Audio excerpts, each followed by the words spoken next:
আপনি যদি বলেন আমরা আজকে সুন্নি সুন্নি করছি, আমাদের পূর্বে কি কেউ সুন্নি ছিল? অবশ্যই। আপনার জালালউদ্দিন সুয়ুতি সুন্নি ছিলেন। জোরে বলে সুবহানাল্লাহ। আল্লামা সুবকি রাহমাতুল্লাহি আলাইহি, ইবনে হাজার আসকালানী সবাই সুন্নি। কে সুন্নি না? সিয়াসেত তার 6 জন বড় ইমাম, তারা সবাই কি সুন্নি? কথা বুঝতে পারছেন? মাযহাবের যত ইমাম সবাই সুন্নি, নবীর প্রেমিক। ঈদে মিলাদুন নবী সাল্লাল্লাহু আলাইহি ওয়াসাল্লামের এই মাহফিল যেটা আমরা সাধারণত এই নামে করে থাকি, আজকের এ সমস্ত ওয়াহাবি নজদি লামজাবিদের বিরুদ্ধে সারা বিশ্ব এখন সোচ্চার।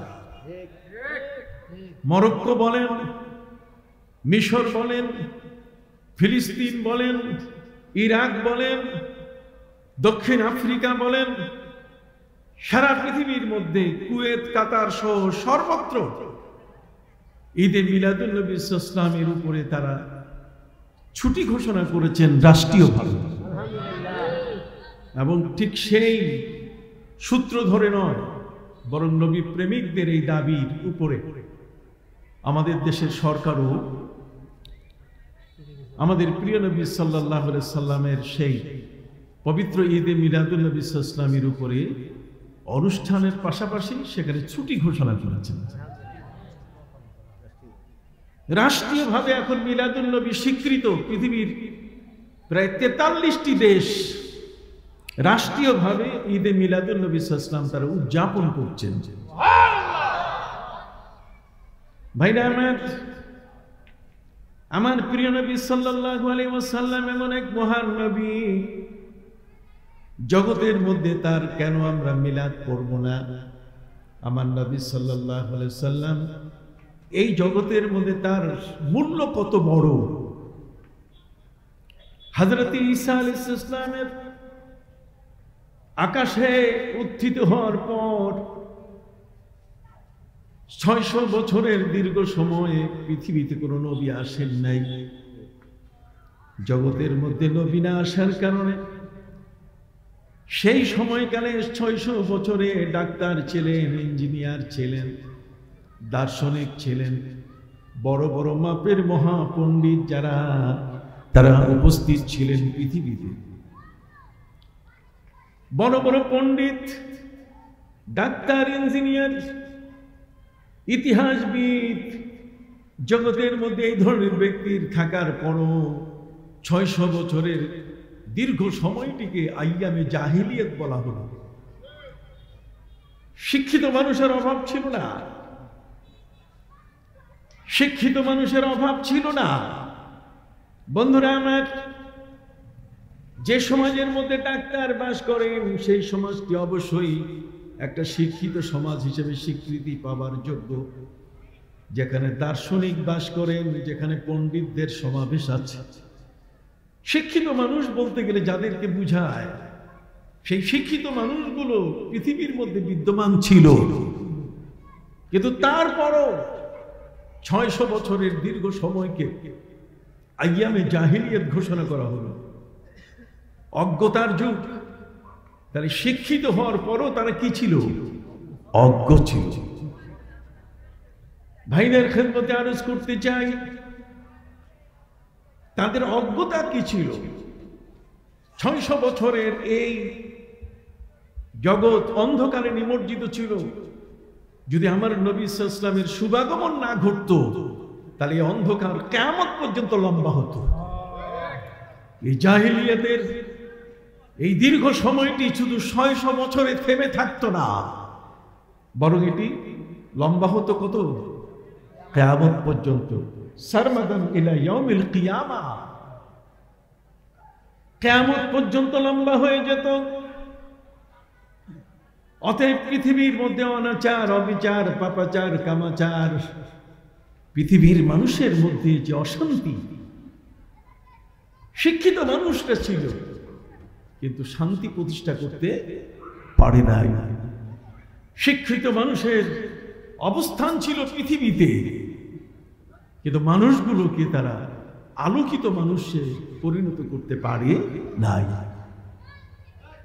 ভাইরা আমার, এই শিক্ষিত মানুষগুলো কোন কোন কাজে তারা ব্যর্থ ছিল তাদেরই ব্যর্থতার দায়ে তারা যে দায়ী, এবং সেই সমাজের মানুষগুলো যে আলোর প্রার্থনা করছিল, সেই সমাজের মানুষগুলো যে পৃথিবীর মধ্যে শান্তি প্রার্থনা করছিল, আপনারা অবশ্যই জানেন পবিত্র কোরআন সেই জাহেলিয়াতের চিত্র তুলে ধরেছে।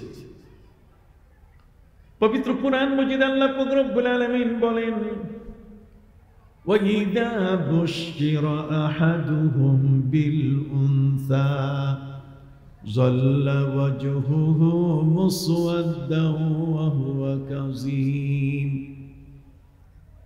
মহাগ্রন্থ আল কোরআনে আল্লাহ তাআলা আমাদেরকে জানিয়ে দিচ্ছেন বিগত জীবনের ইতিহাস, 600 বছরের জাহেলিয়াতের ইতিহাস আল্লাহ আমাদেরকে বলে দিচ্ছেন। সেই সমাজের মধ্যে যদি কোনো কন্যা সন্তান জন্ম নিত, وَإِذَا بُشِّرَ أَحَدُهُمْ بِالْأُنثَى, কারো ঘরে যদি মেয়ে জন্ম নিত, ظَلَّ وَجْهُهُ مُسْوَدًّا, বাবার চেহারা মলিন হয়ে যেত, কালো হয়ে যেত, وَهُوَ كَظِيمٌ, এবং সে বিব্রতকর অবস্থায় করত যে তার ঘরে মেয়ে জন্ম নিয়েছে, মেয়ে নিয়ে সে সমাজে বাঁচবে কি করে, সমাজে বাঁচা দায় হয়ে গেল, তার সম্মান ইজ্জত সবকিছু ধ্বংস হয়ে গেল মেয়ে জন্ম নেওয়ার কারণে। সম্মানিত সুধী বন্ধুরা আমার, জাহেলি যুগে কি হতো তার চমৎকার ইতিহাস সহিহ বুখারী খুলে দেখেন। আমার প্রিয় নবী সাল্লাল্লাহু আলাইহি সাল্লামের অত্যন্ত প্রিয় সাহাবী হযরতে আবু যর গিফারী রাদিয়াল্লাহু তাআলা আনহু। আপনি জানেন আবু যর গিফারী রাদিয়াল্লাহু তাআলা আনহু সহ নবীর যুগে 7 জন সাহাবী ছিলেন যারা সুফি, যারা কি ছিলেন? সুফি। এরা আজকে সুফি মানতে চায় না। এই সমস্ত ওয়াহাবি নজদির মানুষেরা, এই নজদের মানুষেরা তারা সুফি মানতে চায় না, ওলি মানতে চায় না। আমাদের দেশে তো কোনো কোনো বক্তা বলেই থাকে যে ওলি মানে দুশ্মন। কথা বুঝতে পারছেন? সম্মানিত শুধু এই জ্ঞান পাপীদের কথা শুনলে আমাদের কিছু সাধারণ মানুষেরা বিভ্রান্ত হয়। হযরতে আবু যর গিফারী রাদিয়াল্লাহু তাআলা তিনি হলেন আমার নবীজির সাহাবীদের মধ্যে একজন খুব সুফি, একটা সাধারণ বেশের, সাধারণ জীবন নিয়ে চলার একজন সাহাবী। নবীজির সাহাবীদের মধ্যে সুফি সাহাবী হলেন হযরতে আবু হুরায়রা রাদিয়াল্লাহু তাআলা আনহু। তাদের চেয়ে যিনি শুরু থেকে আমার নবীর সাথে আধ্যাত্মিকতার সাথে যার জীবনের সম্পর্ক, তিনি হলেন হযরত আবু বকর সিদ্দিক রাদিয়াল্লাহু তাআলা আনহু। সুফি সাহাবীর প্রথম আবু বকর সিদ্দিক, তারপরে হযরতে আবু হুরায়রা রাদিয়াল্লাহু তাআলা আনহু, এরপরে হযরতে আব্দুল্লাহ ইবনে উমর, এরপরে হলেন হযরতে আবু যর গিফারী রাদিয়াল্লাহু তাআলা আনহু। হযরতে আবু যর গিফারী রাদিয়াল্লাহু তাআলা আনহু ওমরে ফারুক রাদিয়াল্লাহু তাআলা আনহুর সময়কালে একটা বিষয় নিয়ে তাদের মধ্যে মতদ্বন্দ্ব হলো। হযরতে ওমরে ফারুক রাদিয়াল্লাহু তাআলা আনহু তিনি ছিলেন ৩১ লক্ষ বর্গ মাইলের কি শাসক। রাষ্ট্রের সম্পর্কে তিনি অভিজ্ঞ, রাষ্ট্রের সম্পর্কে এই অভিজ্ঞ মহান একজন শাসক তিনি হুকুম করলেন রাষ্ট্রের সকল জেলা প্রশাসক, টিওনো, যারা যেখানে দায়িত্বে আছেন, রাষ্ট্রের কর্মকর্তা, তাদের উপরে তিনি আদেশ জারি করলেন যে তোমরা গুডাউন বানাও, গুডাউন বাজাও। এই গুডাউনের মধ্যে খাদ্য থাকবে, খাদ্য গুডাউন। বছরের মধ্যে কখনো কখনো দুর্ভিক্ষ দেখা দেয়, মানুষের হাতে টাকা পয়সা থাকে না, আবাদ নষ্ট হয়। ওই সময় রাষ্ট্রের মানুষগুলো, শহরের মানুষগুলো ক্ষতিগ্রস্ত হয়।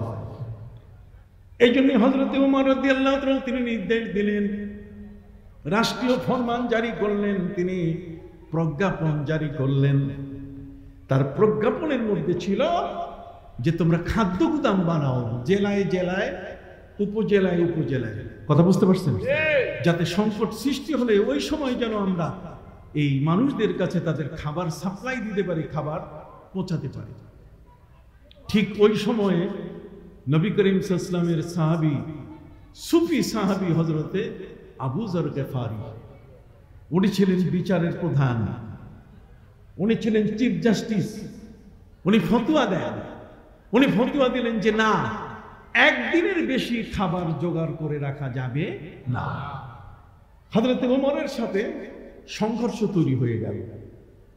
রাষ্ট্রপ্রধান হযরতে ওমর বললেন, খাদ্য গুদাম বানাও, খাবার জমা করে রাখো, মাসের পর মাস খাবার জমা থাকবে, যখন সংকট দেখা দেবে তখন এটা দুর্ভিক্ষের সময় এটাকে যেন দেওয়া যায়, এটা যেন বাজারজাত করা যায়, মানুষের হাতে যেন বিতরণ করা যায়। সুবহানাল্লাহ। হযরতে আবু যর গিফারি তিনি সুফি সাহাবী, তিনি বলছেন যারা সুফি তাদের সবচেয়ে বড় কতগুলো বিষয়, তার মধ্যে একটি হলো তারা আল্লাহর উপরে সবচেয়ে বেশি তাওয়াক্কুল করেন। আমার নবীজি বলেছেন তোমরা আল্লাহর উপরে ভরসা করবে, এমন যেমন আকাশের পাখি, আকাশের উড়ন্ত পাখিরা যেমন আল্লাহর উপরে ভরসা করে, তোমরা আল্লাহর উপরে কি করবে? ভরসা করবে। আকাশের উড়ন্ত পাখি, এগুলোর কোনো ব্যাংক নাই, এদের খাদ্য গুদাম নাই, অতএব এরা আল্লাহর উপরে ভরসা করে। কাজে যারা আল্লাহর উপরে ভরসা করে তারা কোনোদিন একদিনের বেশি খাবার জোগাড় করতে পারবে না। হযরতে উমরের সাথে এই সুফি সাহাবীর কি হলো? একটু দ্বন্দ্ব হয়ে গেল। আপনি কি এ পর্যন্ত বুঝতে পারছেন? আলেমরা তো এখন ওয়াজ করে, কিসসা বলে, এটা কিসসা নয়, এটাকে বাস্তব ঘটনা। হযরতে ওমর ফারুক রাদিয়াল্লাহু তাআলা আনহু দেখলেন আমরা দুইজনই রাষ্ট্রের সবচেয়ে বড় সম্মানী, আমি হলাম রাষ্ট্রের নির্বাহী প্রধান, আমি দেশ চালাই, আর ফতোয়া দেন হযরতে আবু যর গিফারি। এই দুইজনের মধ্যে দ্বন্দ্ব হলো। এখন মানুষ তো বিভ্রান্ত হয়ে যাবে যে কোনটা ঠিক, মুফতি সাহেব ঠিক না হযরতে ওমর ঠিক। এই জন্য হযরতে ওমর তিনি আবু যর গিফারি রাদিয়াল্লাহু তাআলা বললেন, আবু যর আপনার আর শহরে থাকার দরকার নাই, আপনার আর ফতোয়া দেওয়ার দরকার নাই। তিনি তাকে বললেন, আবু যর আপনি চলে যান রাবাজা নামক এলাকায়। রাবাজা হলো মদিনা মুনাওয়ারা থেকে 40 কিলোমিটার দূর। 40 কিলোমিটার দূর, এটা অজপাড়া গ্রামের মানুষরা বাস করে। এখানে দিনে আনে দিনে খায়, এখানকার মানুষদের দৈনন্দিন উপার্জন দিনে যা আনে দিনে খায়, দিনে আনে দিনে খায়, তারা আগামী দিনের খাবার তো ওদের হাতে কি নাই। কাজে আপনার ফতোয়াটা সেখানে চলবে, আপনি ওই জায়গায় চলে যান। আমি কি আপনাদেরকে বুঝাতে পারছি? হযরতে আবু যর গিফারি উমরে ফারুকের নির্দেশে তিনি চলে গেলেন রাবাজায়। রাবাজায় গিয়ে তিনি বসবাস শুরু করলেন। সেখানে তার ফতোয়াও ঠিক আছে, তিনিও ঠিক আছেন, যেহেতু রাবাজা এলাকার মানুষরা এরা দৈনন্দিন দিনে আনে দিনে খায়, আগামী দিনের খাবার তাদের হাতে থাকে না। এই রাবাজা এলাকায় হযরতে মারুর আবু যর গিফারি রাদিয়াল্লাহু তাআলার সাথে সাক্ষাৎ করতে গেলেন। সহিহ বুখারীর মধ্যে এসেছে হযরতে মারুর নাম কি? আবার বলেন আপনার নাম। হযরতে মারুর বলেন, ইন্নী লাকিতু আবা যাররিন বির রাবাজা, আমি হযরতে আবু যর গিফারির সাথে সাক্ষাৎ করতে গেলাম রাবাজায়। রাবাজায় গিয়ে দেখি অবাক কাণ্ড, আমি দেখে অবাক হয়ে গেছি। ওয়া আলাইহি হুল্লাতুন ওয়া আলা গুলামিহি হুল্লা। উনি বলছেন আমি গিয়ে দেখি যে ওনার পাশে ওনার চাকর বসা আছে, ওনার গোলাম বসা আছে, কৃতদাস, তার গায়ে যে পোশাক হযরতে আবু যর গিফারির গায়ে কি একই পোশাক। ওয়া আলাইহি হুল্লাতুন ওয়া আলা গুলামিহি হুল্লা, দুইজনের গায়ে একরকম পোশাক। আমি তার জিজ্ঞেস করলাম যে এটা কেমন কথা?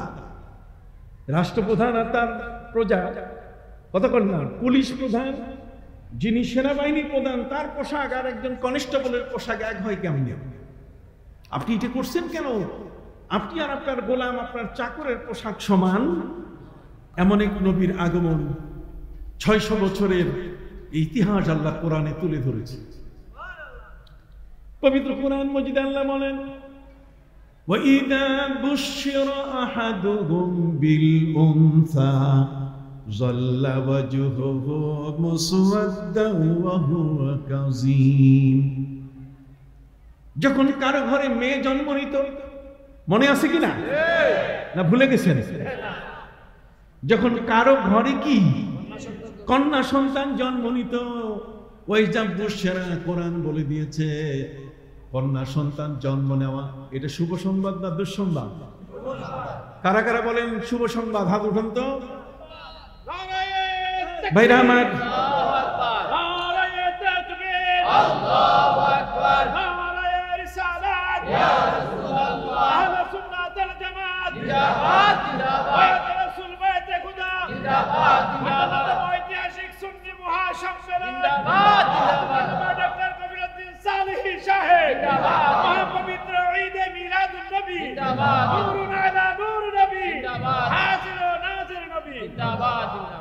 সম্মানিত সুধী বন্ধুরা আমার, আমার প্রিয় নবী সাল্লাল্লাহু আলাইহি সাল্লাম তার অপেক্ষা জগৎব্যাপী 600 বছর ধরে তার অপেক্ষা করা হচ্ছে। কথা কোন? সেই মহানবী সাল্লাল্লাহু আলাইহি ওয়াসাল্লামের শুভাগমন যদি না হতো তাহলে পৃথিবী অন্ধকারে আইয়ামে জাহেলিয়াত লম্বা হয়ে যেত। কোন পর্যন্ত? কিয়ামত পর্যন্ত লম্বা হতো। তাহলে যেই নবীর আসার কারণে সারা জগৎ আলোয় আলোকিত হয়ে গেল, আর সেই নবীর পবিত্র বেলাদত শরীফা, তার শুভাগমনের আলোচনা বেদাত। আমার মনে হয় তোমার জন্ম এটাও তো বেদাত। কথা বল না, তোমার নিজের জন্মটাও কি বেদাত। আমার নবীর পবিত্র জন্ম, যার অপেক্ষায় সারা বিশ্ব। সুবহানাল্লাহ বলেন। খুব শর্টকাট, লম্বা বলবো না, আপনি বুঝতে পারছেন এটা বিশাল এক জগৎ। কোরআন বলছে কারো ঘরে যদি কন্যা সন্তান জন্ম নেয়, এখানে বুশরা মানে শুভ সংবাদ। তাহলে কন্যা সন্তান পৃথিবীর মধ্যে আসা এটা শুভ সংবাদ না দুঃসংবাদ? হাত ওঠান, এটা কি শুভ সংবাদ? এই জন্য হাদিস শরীফের মধ্যে এসছে, আল্লাহ যখন কোন জাতির উপরে খুশি হন, কোন জাতির উপরে যখন আল্লাহ সন্তুষ্ট হন, তার এই সন্তুষ্টির বহিঃপ্রকাশ তিনি করেন বৃষ্টি দিয়ে। যখন কোন এলাকার কোন পরিবারের উপরে আল্লাহ সন্তুষ্ট হন, তখন তাদের ঘরে তিনি মেহমান পাঠাই দেন। আর যখন কোন পরিবারের উপর আল্লাহ পাক রব্বুল আলামিন সবচেয়ে বেশি খুশি হন, তখন সেই পরিবারে তিনি কন্যা সন্তান দান করেন। কথা বুঝতে পারছেন? অতএব কন্যা সন্তান যদি কারো ঘরে জন্ম নেয়, হাদিস শরীফের মধ্যে আসে 1 হোক 2 হোক, মা বাবা জান্নাতে চলে যাবে। সুবহানাল্লাহ বলেন। এই জন্য বিনয়ের সাথে আপনাদের কাছে বলতে চাই, যখন কারো ঘরে কন্যা সন্তান জন্ম নেয়, তখন বাবার মুখ কালো হয়ে যেত এবং বাবা বিব্রতকর অবস্থায় পড়ে যেত। কোরআন বলছে, ইয়াতাওয়ারা মিনাল কওমি মিন সুই মা বুশিরা বিহি। সে বাজার ঘাট করতে গিয়ে সেখানে চেহারা আড়াল করে রাখতো, যাতে করে কেউ জিজ্ঞাসা করে না বসে যে তার ঘরে মেয়ে জন্ম নিয়েছে কিনা। কথা বুঝতে পারছেন? ওই মানুষটি যার ঘরে কন্যা সন্তান জন্ম নিয়েছে, যিনি বাবা, কোরআন বলছে ওই মানুষটি দুটো সিদ্ধান্তের কোন একটি গ্রহণ করত। আয়ামসিকুহু আলা হুনিন আম ইয়াদুসসুহু ফিত তুরাব।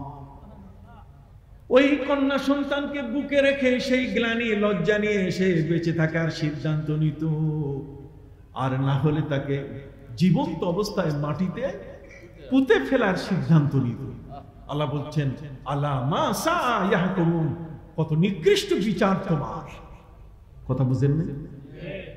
জাহিলি যুগের কন্যা সন্তান নিধন, ঠিক এমনি করে কেউ যদি কারো কাছে কিছু টাকা পাইতো, আর সেই লোকটা যদি পাওনা আদায় না করে মারা যেত, তাহলে লাশ মাটি থেকে তুলে, কবর থেকে তুলে তাকে লাঠি পেটা করত। সম্মানিত সুধী, হরফুল ফিজার বছরের পর বছর, 100 বছর, 140 বছর 20 বছর 30 বছর ধরে আরবের মধ্যে যুদ্ধ লেগে থাকতো। মনুষ্যত্ব মানবতা বলতে গেলে কিছু ছিল না। আর সেই সমাজের মধ্যে এই যুদ্ধ বন্ধ দরকার। আজকের আকসা, মসজিদে আকসা নিয়ে ইসরায়েলিরা যে আক্রমণ করছে, হাসপাতাল গুড়িয়ে দিচ্ছে, মুসলমানদের নির্মমভাবে সেখানে শাহাদাত বরণ করছেন তারা। কি বলেন? এই ইসরায়েলিরা যে অন্যায় করছে, এদের অন্যায়ের একটা কারণ, আজকের আমাদের দেশে যেমন রোহিঙ্গারা ওই মিয়ানমার থেকে এসে এখানে যারা অবস্থান করছে, রিফিউজি কথা কন না, রোহিঙ্গারা যেমন আশ্রয় নিয়েছে, ঠিক ফিলিস্তিনে এই ইহুদিরা, এই ইসরায়েলিরা সেখানে আশ্রয় নিয়েছিল। তার আজকের কুফল সুফল নয়, মুসলমানদেরকে সেটা দিতে হচ্ছে। কথা কি বুঝতে পারছেন? সম্মানিত সুধী বন্ধুরা আমার, অতএব জগতের মধ্যে এই সমস্ত অত্যাচার, অবিচার, অন্যায়, পাপাচার, কামাচার, সন্তান তারা আপন মায়ের সাথে জেনা করত, বেবিচার করত, মানুষগুলো ভয়ে রাস্তাঘাটে বের হতো না। এটার অবসান প্রয়োজন আছে কিনা?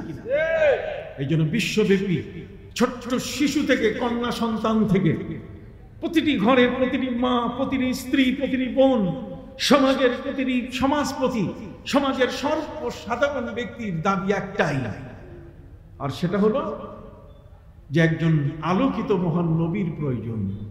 সুবহানাল্লাহ বলেন। তাহলে সেই নবীর জগতে শুভাগমন, এটার নামই হচ্ছে মিলাদুন নবী সাল্লাল্লাহু আলাইহি ওয়াসাল্লাম। আপনি কি বুঝতে পারছেন? বুঝা গেছে? সম্মানিত শুধু এ সম্পর্কে আলোচনা আপনারা শুনতেই থাকবে, আমি পর্যন্ত এটা আলোচনা সীমিত নয়। সেই নবীর আসার কারণে জগতের মানুষগুলো শিক্ষা দীক্ষা, জ্ঞান গরিমা, জ্ঞান বিজ্ঞান, পৃথিবীর এমন কোনো বিষয় নাই যে বিষয়টিতে তারা আমার নবীর শিক্ষা গ্রহণের বাইরে ছিল। এ কারণে হেরাক্লিয়াস, রোমান সম্রাট, তিনি বলেছেন যে যদি এই মুহূর্তে তিনি হেমসে, সিরিয়ার হেমসের পার্লামেন্টে যখন বক্তৃতা দিচ্ছিলেন, তখন আমার নবীর ইসলামের দাওয়াতের চিঠি তার কাছে যায়। আমাদের সমাজের মধ্যে ছেলে তার মায়ের সাথে জানা করত, আমাদের সন্তানের মধ্যে মেয়েদেরকে জীবন্ত আমাদের মানুষরাই কবর দিত। কিন্তু আমার নবীজি আসার কারণে রহমত হয়েছে কিনা? নেয়ামত হয়েছে কিনা? ওয়াজকুরু নি'মাতাল্লাহি আলাইকুম ইয কুনতুম আ'দাআন ফাআল্লাফা বাইনা কুলুবিকুম ফাআসবাহতুম বিনি'মাতিহি ইখওয়ানা ওয়া কুনতুম আলা শাফা হুফরা। পৃথিবী একটা টার্নিং পয়েন্টে চলে গিয়েছিল, পৃথিবীর গায়ে ক্যান্সার হয়ে গিয়েছিল, পৃথিবী আইসিইউতে ঢুকে পড়েছিল। সেই পৃথিবীকে বাঁচাবার উপায় ছিল না। আমার নবী আসার কারণে পৃথিবী বেঁচে গেছে, জগৎ বেঁচে গেছে, পৃথিবীর মানুষগুলো বেঁচে গেছে, পৃথিবীর প্রাণী জগৎ বেঁচে গেছে। সুবহানাল্লাহ বলেন।